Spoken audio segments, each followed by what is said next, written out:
So we just facilitated the Leadership Symposium, a guided leadership journey, the first stop on our guided leadership journey. And we basically led them through a series of questions, reflections, where the students at Berkeley, the leaders at Berkeley actually, they got an opportunity to understand who are aspirational leaders in their life and who are detrimental leaders in their life, and had a chance to reflect on that. Do you think they got anything from it?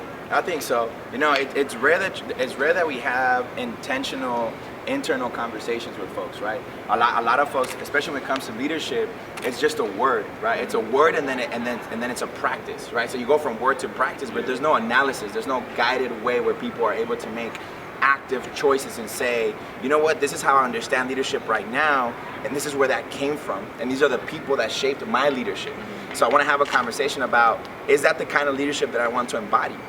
Or is there a different way that I want to approach my leadership? Right. Just because that's the only reality that I've been exposed to doesn't mean that that's my only option, right? I feel like it's those instincts that we have. Exactly. Sometimes as leaders, we have to really consciously fight those instincts that we have, because like you said, I mean, earlier in your speech, you said that almost in like your family life, how you grew up has an impact on who you were. And sometimes your family can also be aspirational as well as detrimental. Right. So you almost have to undo something to be a leader. So when you just hear leadership, you're like, oh, leadership, my boss, my dad, my mom. Yeah. But no, you may have to understand, you have to unpack what they've taught you and what may have been detrimental, although they may have given you some very aspirational things. That's the beauty of it, because when you think about it, it's always externalized, right?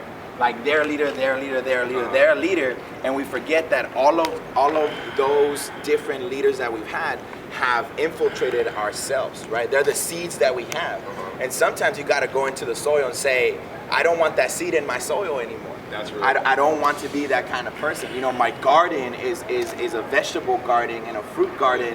I don't want to have weeds in there, right? So you got to start gardening your own leadership. You got to be your own curator. I think that's the beauty of it. And actually, you know what? It's in the unlearning that we make the most progress. But it's not easy to do that, because it's like what you have is wrong. Yeah. I mean, and it's not about wrong and right. It's that what you have in you is not allowing you to be who you want to be. It's not right or wrong. It's just it's no longer who you want to be, because maybe at some point you needed that. Right. You needed to have that pride to be able to come out of a context where there was no honor or pride around you. But now that pride is a little bit too much, and that pride is now detrimental. And you have to have that conversation with yourself and say, with yourself, I have to shift it a little bit. Right. Maybe I don't have to root it out completely, but maybe that's not my primary leadership seed where I'm basing my entire fruits out of it. You see what I'm saying? That makes sense. So those are the tough conversations, but we need to have them. So you said conversation with self, but thinking about when do you have that conversation? Exactly. I think that's when the guided leadership journey comes in, because we're able to, all right, we're gonna guide you through this through this tough conversation. And it's actually have peers around you to reflect. I think it makes it great, because oftentimes as leaders we can think that we're a leader and that almost like everything is great, and like it's kind of hard to reflect internally by yourself. But when you're with other leaders, and you turn around and you see that we're all collectively working to become better, and we all recognize in order to become better, we have to unlearn some things. You do that collectively, it takes away that almost like that internal, I'm doing something bad or wrong. But it's more like we're growing. Yeah, that's it. That's perfect. My brother, honored, man. Always honored, brother.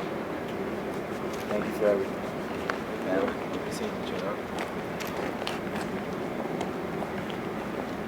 Oh man. Woo!